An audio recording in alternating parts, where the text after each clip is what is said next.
Halo semua, selamat datang di podcast Unsri, podcastnya anak United Science of Tree.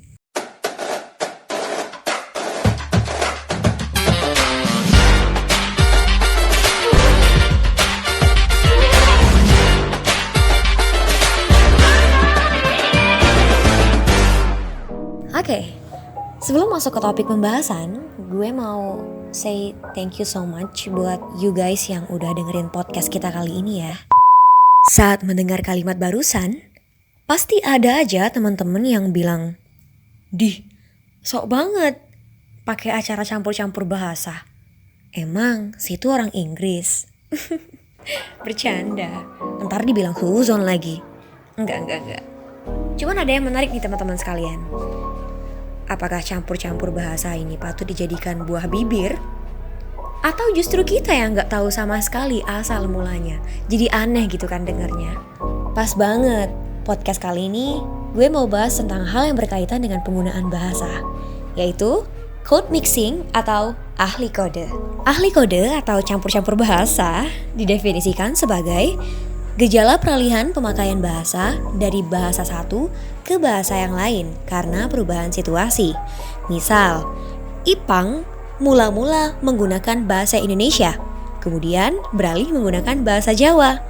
Peristiwa ini disebut ahli kode atau code mixing. Dan yang pasti kita mayoritas sudah tahu ya, pernah dengar atau kita sendiri yang menggunakan code mixing ini. Cuman kitanya aja mungkin yang nggak tahu kalau itu adalah ahli kode atau code mixing.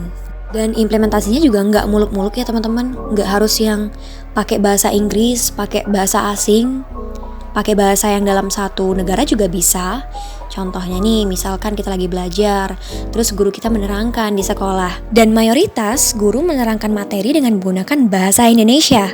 Tapi coba deh teman-teman perhatikan, ada kok guru-guru yang sesekali beralih menjadi bahasa daerah karena adanya perubahan situasi. Dalam hal ini mungkin situasinya agak lebih sedikit santai, jadi nggak apa-apa kalau pakai bahasa daerah gitu kan. Peristiwa ini juga disebut sebagai ahli kode. Well, memang benar bahwa ahli kode ini disebabkan karena perubahan situasi. Namun, penjelasan tersebut menurut saya seolah-olah menempatkan seseorang penutur dalam keadaan pasif yang dikendalikan oleh situasi. Padahal dalam kehidupan nyata, dalam komunikasi, penutur merupakan subjek yang aktif. Jadi kesimpulannya menurut saya, ahli kode adalah bagian strategi komunikasi penutur untuk memastikan pesan tertentu bisa tersampaikan kepada sasaran yang diinginkan dan dengan cara yang diinginkan. Selain karena perubahan situasi, code mixing juga disebabkan karena adanya masyarakat bilingual. Waduh, apalagi nih masyarakat bilingual? Tadi udah code mixing, sekarang masyarakat bilingual. Pusing kepala Ebi. Sabar, tak jelaskan nih, kita jelaskan. Masyarakat bilingual adalah mereka yang mampu menggunakan dua bahasa atau lebih dalam komunikasi sehari-hari. Ini nih contohnya. Aku selesai 3 tahun, and gak cuma selesai 3 tahun aja, tapi juga dapat honors cum laude. Yeah, my hard work paid off. Wah, keren ya teman-teman sekalian. Ini contoh masyarakat bilingual. Mereka mempunyai kemampuan yang seimbang antara dua bahasa yang ia gunakan dalam komunikasi. Jadi teman-teman jangan aneh lagi ya kalau ada code mixing atau ahli kode ini.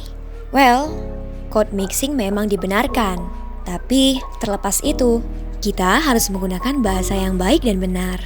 Pemuda yang cerdas kan paham bahasa yang berkualitas. Daripada salfok sama bahasanya, lebih baik kita fokus terhadap substansi dan isi dari apa yang dibicarakan.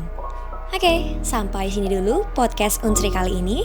Semoga bermanfaat and see you guys on our next one.